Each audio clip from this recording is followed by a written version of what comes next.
नमस्कार मित्रांनो, सावळ्याची जणू सावली या मालिकेच्या आजच्या भागामध्ये मी तुम्हा सर्व रसिक प्रेक्षकांचे अगदी मनपूर्वक स्वागत करते।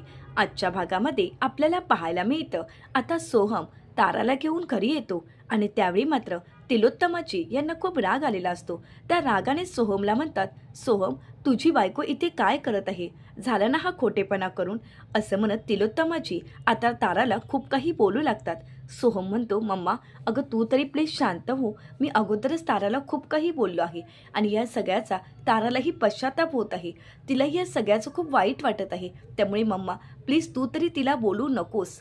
तर आता हे सगळं ऐकल्यानंतर तिलोत्तमाची सोहमवर चिडतात आणि म्हणू लागतात, सोहम तुला काय वाटतं रे, तारा ही फक्त तुझी बायको आहे का? अरे ती मेहंदळींची सून आहे, या घराण्याची सून आहे, या घराण्याचं तिला नाव लागलं आहे। आता ती तारा वझे नाही तर तारा मेहंदळे आहे आणि असं असताना आज तिने जो काही खोटेपणा केला आहे तो खोटेपणा संपूर्ण जगासमोर उघड झाला आहे। आज तिच्या या खोटेपणामुळे ती वझे घराण्याचं नाव नाही तर मेहंदळे घराण्याचं नाव तिने खराब केलं आहे। सोहम अरे तुला माहीत नसेल पण तुला एका गोष्टीची मी जाणीव करून देते, आज मेहंदळे घराणं किती नावारूपास आले हे तुला देखील माहीत आहे, पण हे नावारूपास येण्यासाठी मी तुझ्या बाबांनी जे काही कष्ट केले आहेत ना ते कमी कष्ट नाही आहेत।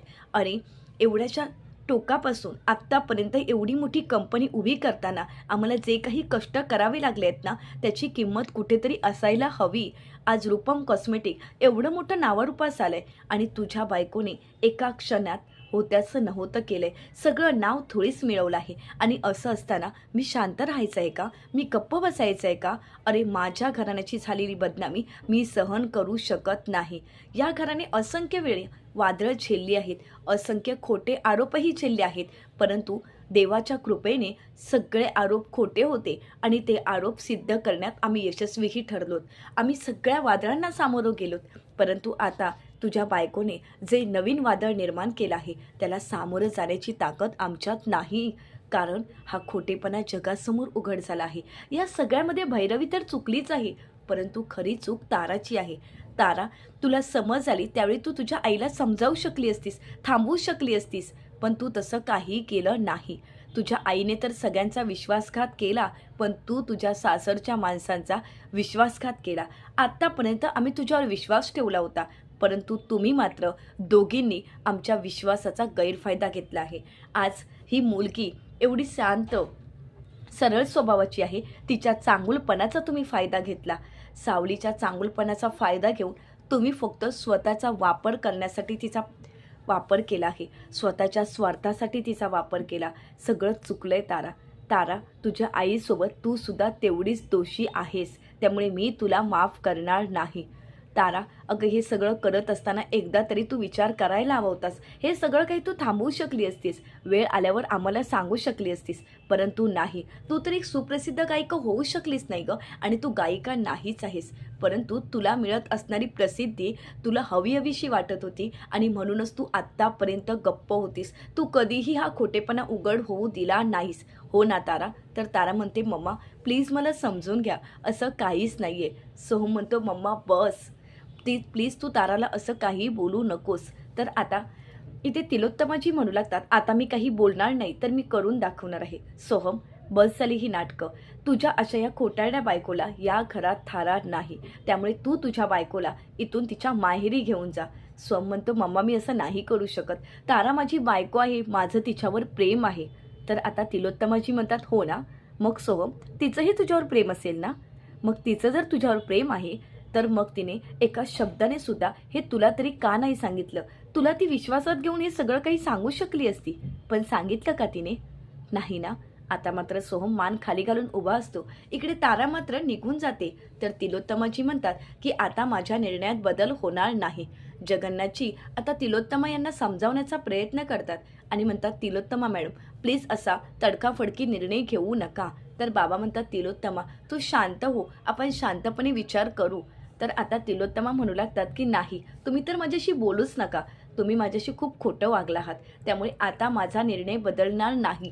मी जे निर्णय घेतले आहेत ते योग्य आणि या घराण्याच्या भल्यासाठीच आहेत, त्यामुळे माझा निर्णय हा अंतिम असेल, असं म्हणत तिलोत्तमाजी तिथून निघून जातात। तर सोहम मागे वळून पाहतो तर तिथे ताराही नसते। तर सावली म्हणते, तारा मॅडम तारा तिथे कुठेच नसते. तर दुसरीकडे आता सारंग सोहमला सावरतो, तर इकडे मात्र तारा घराबाहेर आलेली असते आणि ताराच्या समोर तिचे वडील असतात. तारा आपल्या वडिलांना सांगते, "सर, त्यांनी मला." तर आता ताराचे वडील म्हणतात, "बेटा, मला माहीत आहे, ही परिस्थितीची मला जाणीव होती आणि म्हणूनच मी तुझ्या इथे समोर उभा आहे. तुला सोडून मी कुठेही जाणार नाही. आत्तापर्यंत तुला मी एकटं टाकलं होतं.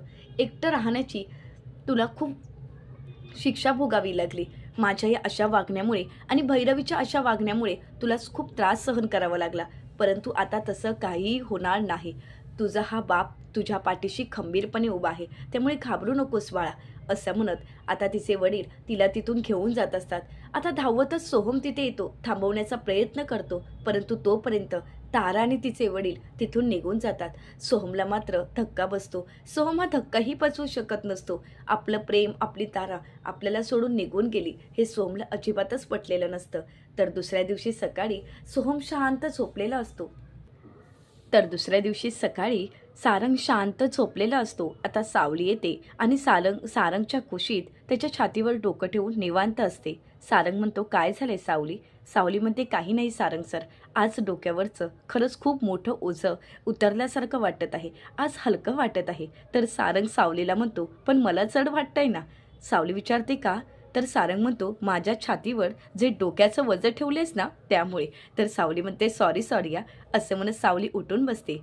तर सारंग सावलीला म्हणतो, "खरंच तुला काय वाटतंय की तुझा हा आवाज ऐकल्यानंतर मला एवढं ओझं होईल का?" "अगं, मी खरंच खूप खुश आहे." तर सावली म्हणू लागते, "सारंग सर, खरंच मला माफ करा.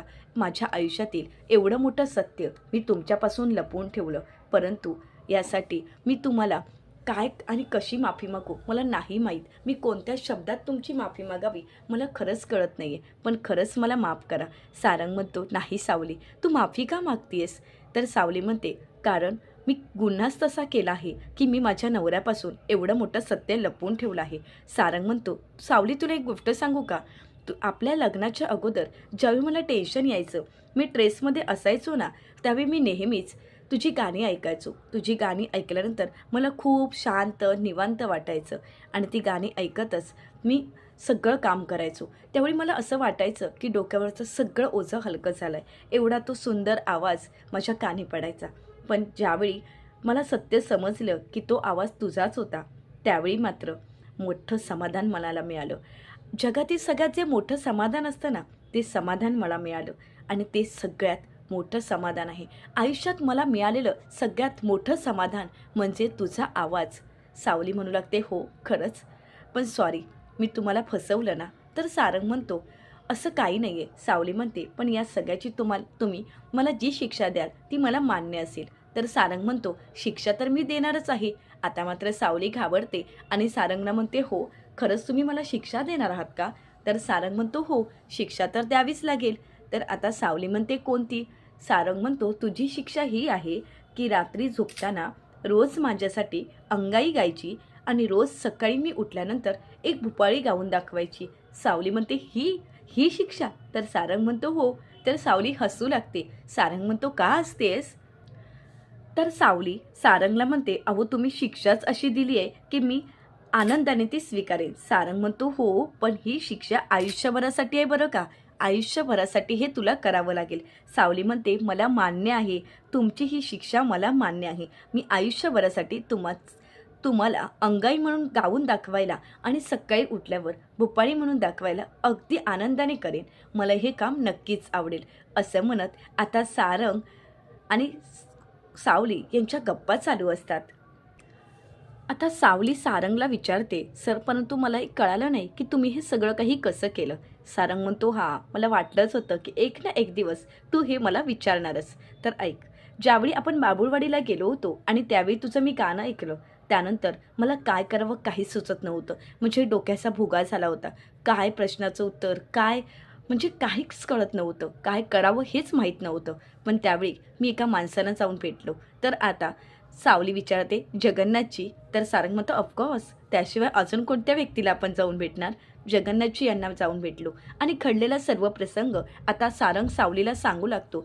ज्यावेळी सारंग जगन्नाथजी यांना भेटायला गेलेला असतो त्यावेळी जगन्नाथजी सारंगला म्हणतात, ही गोष्ट एक ना एक दिवस तुझ्यासमोर येणारच होती, परंतु ती अशा रीतीने येईल असं मला वाटलंही नव्हतं. परंतु सारंग, हे सत्य तुला कळाल्यानंतर तुला सावलीचा राग आला असेल ना? तर सारंग म्हणतो, राग आला होता, परंतु सावलीने हे सगळं काही केलं याचा अर्थ सावली यामागे नक्कीच काहीतरी कारण असेल, म्हणून असं वागत असेल. या जगात मला दोन गोष्टींचा राग येतो, कोणी फसवणूक केली तर, आणि कोण आपल्याला या सगळ्यामध्ये विश्वासघात करत असेल तर. आणि सावलीने माझा विश्वासघात केला हे मला माहीत आहे, तरीसुद्धा त्यामागे काहीतरी कारण आहे आणि म्हणूनच मी शांत आहे. पण काय कारण आहे ते अजूनही मला कळालेलं नाही. असं म्हणत आता सारंग सावलीला म्हणतो, ज्यावेळी मी जगन्नाथजी यांना भेटलो त्यावेळी घडलेला सगळं प्रसंग मला कळाला. नक्की काय घडलं होतं? त्या मायलेकींनी तुझा कसा गैरवापर करून घेतला, कसा फायदा करून घेतला, हे सगळं काही मला कळालं. कारण जगन्नाथजी सारंगला म्हणालेले असतात, सारंग, एक गोष्ट लक्षात ठेव, सावलीने हे सगळं काही केलं ते फक्त भैरवीजी यांच्या सांगण्यावरून. तर सारंग म्हणतो, परंतु आता हे सत्य जगासमोर यायला हवं आणि ती एक माझी बायको आहे आणि माझ्या बायकोला मी न्याय मिळवून देणार. तर जगन्नाथजी सारंगला म्हणतात, सारंग, ते शक्य नाही आहे, कारण मी सुद्धा हे करण्याचा प्रयत्न केला होता, सावलीला समजावण्याचा प्रयत्न केला, परंतु सावली ऐकून घ्यायला तयारच नाही. का? तर तिने दिलेला शब्द, तिच्यासाठी तो शब्द, दिलेलं वचन महत्त्वाचं आहे आणि म्हणूनच तिने आत्तापर्यंत हे सत्य लपवून ठेवलं आहे. परंतु सारंग, हे सत्य माहीत असणारी अजून एक व्यक्ती तुमच्या घरात आहे. सारंग विचारतो, कोण? तर आता जगन्नाथजी म्हणू लागतात, तुझे बाबा, कारण तुझ्या बाबांना सुद्धा हे सत्य कळालं, त्यांना सुद्धा मी शांत राहायला सांगितलं आणि सारंग, तुला सुद्धा शांत राहावंच लागेल. सारंग म्हणतो, नाही जगन्नाथजी, मला माझ्या बायकोला न्याय मिळवून द्यायचा आहे. तर आता जगन्नाथजी म्हणतात, परंतु यामध्ये ताराची बदनामी होऊ शकते. सारंग म्हणतो, बदनामी तर कधी ना कधी होणारच आहे. हे सत्य जगासमोर आल्यानंतर या सगळ्याला सामोरं तर जावंच लागणार आहे. परंतु आता तारा आणि सावली यांच्यामधील असणारा हा पडदा दूर करावाच लागेल. आता होणारा ताराचा तो कार्यक्रम म्हणजे सावलीचा, आणि त्या कार्यक्रमात असंख्य मोठमोठे कलाकार आणि दिग्गज नेतेही येऊ शकतात. आणि या कार्यक्रमामध्ये जर असंख्य कलाकार समोर असतील, मीडिया समोर असेल, तर त्या सगळ्या जगासमोर हे सत्य यायलाच पाहिजे आणि मी आता माझ्या बायकोला न्याय मिळवून दिल्याशिवाय राहणार नाही. आता हे ऐकल्यानंतर सावली अभिमानाने सारंगकडे पाहत असते.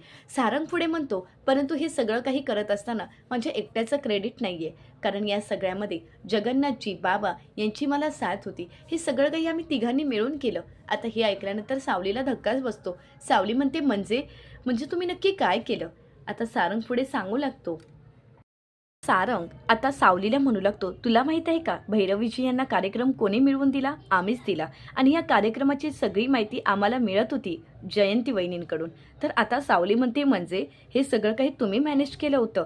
तर सारंग म्हणतो, हो, आम्ही सगळं काही मॅनेज केलं, परंतु एका गोष्टीची भीती होती, म्हणजे ताराची. ताराला काय वाटेल, तिची बदनामी होईल. परंतु ज्यावेळी सुमनजी यांची एंट्री झाली त्यावेळी मात्र तीही काळजी मिटली. सावली म्हणते, हो, ताराची काळजी तर मिटली, तारा मॅडमची काळजी नाही, पण आता मात्र सोहम भाऊजींची मला काळजी वाटत आहे.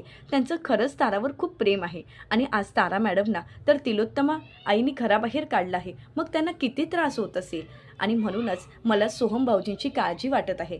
तर आता सारंग म्हणू लागतो, काळजी करू नकोस, कारण सगळं काही नीट होणार आहे. आईला आपण समजावू, आई शांत झाली की आपण तिच्याशी बोलू, तू काळजी करू नकोस. तर सारंग सावलीला म्हणतो, आणि हो सावली, आता एक मोठा कार्यक्रम आपण ठेवणार आहोत. सावली म्हणते, काय?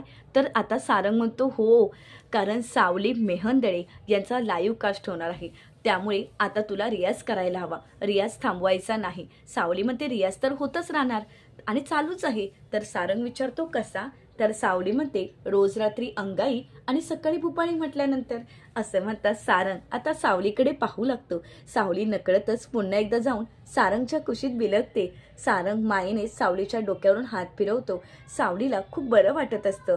सावलीच्या डोक्यावरचं ओझं तर कमी झालेलं असतं आणि संपूर्ण मेहंदळे कुटुंबाने सावलीला स्वीकारलेलंही असतं. आता आपल्या नवऱ्याला आपला अभिमान वाटत आहे, या पलीकडे अजून सावलीला काहीच नको असतं. तर दुसरीकडे पाहायला मिळतं की आता इकडे बाबा तिलोत्तमा यांना म्हणू लागतात, तिलोत्तमा, तू ज्याप्रमाणे सावलीला समजून घेतलं तसंच तू आता तारालाही समजून घ्यावं एवढंच मला वाटत आहे. अगं या सगळ्यामध्ये ताराची काही चूक नसावी असंच मला वाटते. कारण शेवटी भैरवीच्या ओझ्याखाली, भैरवीच्या दबावाखाली तिने हे सगळं काही केलं आहे. त्यामुळे यामध्ये तिची काही चूक नाही आहे गं. तर तिलोत्तमाजी म्हणतात, हो का? तुम्ही ताराची बाजू का घेत आहात? पण तुम्ही एक गोष्ट विसरू नका, ताराने केलेली चूक खूप मोठी आहे. आपल्या घराण्याचं नाव आज तिच्यामुळे उद्ध्वस्त झालंय हे तरी तुम्हाला कळतंय ना? तर ते म्हणतात, हो, पण हे सगळं काही भैरवीच्या कारस्थानांमुळेच झालं आहे ना. मला वाटत नाही की ताराने हे सगळं काही मुद्दामहून केलं असावं. तर आता तिलोत्तमाजी म्हणतात, तुम्हाला माहीत आहेच की ताराने हे मुद्दामहून केलं नाही, परंतु हे सगळं होत असताना तिचं कुटुंब तिच्यासोबत होतंच ना. मग आपल्या कुटुंबाला विश्वासात घेऊन तिला कधी वाटलं नाही का की हे सगळं काही आपल्या कुटुंबाला सांगावं, आपल्या माणसांना सांगावं? आपली माणसं आपला विचार नक्कीच करतील. तिने जर सांगितलं असतं की हे गाणं मी नाही तर ती दुसरी मुलगी गात आहे, तर आम्ही तिला समजून घेतलं असतं, मी तिला समजून घेतलं असतं. आज तारा चुकली आहे आणि या सगळ्याला सर्वस्वी जबाबदारी तिचीच आहे. तर आता बाबा म्हणू लागतात, अगं या सगळ्यामध्ये जर कोणी चुकलं असेल तर ती भैरवीची चूक आहे, ताराची नाही. अगं एकदा तरी तिला समजून घे, हवं तर तिला माफ कर. अगं काही झालं तरी ती आपली मुलं आहेत, मग आपल्या मुलांना असं घराबाहेर काढणं योग्य दिसत नाही. तर तिलोत्तमाजी म्हणतात, तुम्ही तिची बाजू जरी उचलून धरण्याचा प्रयत्न केला तरीसुद्धा माझा निर्णय हा झाला आहे. यापुढे माझ्या 3 सुना असतील, परंतु एक सून कुठे गायब आहे काहीच कळत नाही आहे. तुम्हाला माहीत आहे का ऐश्वर्या कुठे आहे? तर बाबा म्हणू लागतात, नाही का? आता मात्र तिलोत्तमाजी तिथून निघून जातात. तर दुसरीकडे पाहायला मिळतं, हे सगळं काही घडलेलं असूनसुद्धा भैरवीजी यांच्यावर मात्र काहीच परिणाम झालेला नसतो. आता जगन्नाथजी भैरवीजी यांना भेटण्यासाठी जातात आणि त्यांची ती अवस्था पाहून म्हणू लागतात, जगात माणसाला कुठे काय करायला हवं हे जर कळालं ना तर पश्चातापाची वेळ येतच नाही. तर भैरवीजी आता जगन्नाथजी यांना उलट उत्तर देत म्हणतात, हा नियम भैरवी वजे हिच्या बाबतीत लागू होत नाही. हा नियम त्यांना लागू होतो ज्यांनी हे सगळं काही घडवलं आणि ज्यांना आता पश्चाताप करायची वेळ येणार आहे. आता मात्र जगन्नाथजी भैरवीजी यांना म्हणतात, सोंबत जळाला तरी पीळ मात्र काही गेला नाही आहे. तर भैरवी म्हणू लागते, हे सगळं करून तुम्हाला काय मिळालं? काय मिळालं? त्या दिवशी माझा झालेला अपमान, माझा केलेला पान उतारा पुरे झाला नाही आहे का की पुन्हा इथे आला आहात? तर आता जगन्नाथजी म्हणतात, हे बघ भैरवी. तर आता भैरवीची म्हणतात, अरे वा, म्हणजे आता डायरेक्ट एकेरी उच्चार.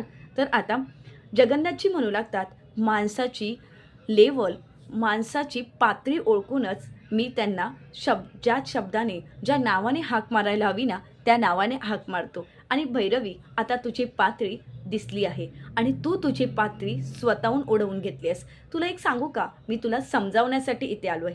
हे जे काही घडलं आहे ना त्यामध्ये त्या सावलीची किंवा तुझ्या मुलीची, ताराची यामध्ये काही चूक नाही. त्या बिचारीनं या सगळ्यात दोषी ठरवू नकोस, कारण त्यांना तर यातलं काही माहीतही नव्हतं. तर आता भैरवीची म्हणू लागतात, मला माहीत आहे ना, मी तिथे उपस्थित होते, स्वतःच्या डोळ्यांनी पाहिलंय, जे काही घडत होते सगळं काही मला माहीत आहे. हे कोणी केलंय, कशासाठी केलंय एवढे न कळणे इतकी ही भैरवी मूर्ख नाही. त्या दिवशी तुम्ही स्वतः मला फोन केला होता आणि सावलीच्या वडिलांवर मी केलेला खर्च त्याचा हिशोब तुम्ही मागत होता. त्यानंतर तारा गायला तयार नव्हती, तिला तुम्ही गायनाला तयार केलं त्या पळकुटेच्या सुमनच्या मदतीने. आणि हे सगळं काही तुम्ही दोघांनी मिळून केलं हे मला चांगलंच माहीत आहे. यामध्ये त्या सारंगचीही काही चूक नसणार, पण हे सगळं काही तुम्ही केलं आणि या सगळ्याची शिक्षा तुम्हाला भोगावीच लागणार. तर आता भैरवीजींना जगन्नाथजी म्हणतात, माझंच चुकलं, मी तुला समजावण्यासाठी आलो आहे. कसं असताना आता तरी तुझा हा मीपणा सोड, स्वार्थीपणा सोड. अगं तुझा नवरा तर तू गमावून बसलीच आहेस, परंतु आता तू तुझ्या एकुलत्या एक मुलीला सुद्धा गमावून बसली आहेस. तुला कळतंय का? तर भैरवी म्हणतात की मला शहाणपणा शिकवण्याचा प्रयत्न करू नकोस जगन्नाथ. एक गोष्ट लक्षात ठेव, तू जे काही केलंयस ना त्यामुळे माझी एकुलती एक मुलगी माझ्यापासून दुरावली आहे, परंतु या सगळ्याची शिक्षा तुला भोगावीच लागणार. नाही जर एक ना एक दिवस तुला नाक खासत माझ्या पायापर्यंत घेऊन आली तर नावाची भैरवी वजे नाही. तर आता इकडे जगन्नाथजी म्हणू लागतात, समजावून काही उपयोग नाही, माझी चूक, मी ते समजावायला आलो. असं म्हणत जगन्नाथजी म्हणतात, देवा या भैरवीजींवर लक्ष ठेवा. असं म्हणत जगन्नाथजी तिथून निघून जातात. भैरवीजी यांचा रागराग होत असतो, त्यांचा झालेला अपमान त्यांना सहन होत नसतो, त्यांना तिरस्कार वाटत असतो. परंतु आता या सगळ्याला सावली कशाप्रकारे प्रत्युत्तर देईल हे पाहणं अतिशय रंजक ठरणार आहे. मित्रांनो, अशाच मालिकांचे नवनवीन अपडेट पाहण्यासाठी मेघ मराठी या यूट्यूब चॅनलला नक्कीच सबस्क्राईब करा आणि आजचा हा व्हिडिओ तुम्हाला कसा वाटला हे कमेंट करून नक्कीच कळवा. आजचा हा व्हिडिओ आवडला असेल तर व्हिडिओला लाईक करायलाही विसरू नका. व्हिडिओ पाहिल्याबद्दल तुम्हा सर्वांचे अगदी मनपूर्वक धन्यवाद.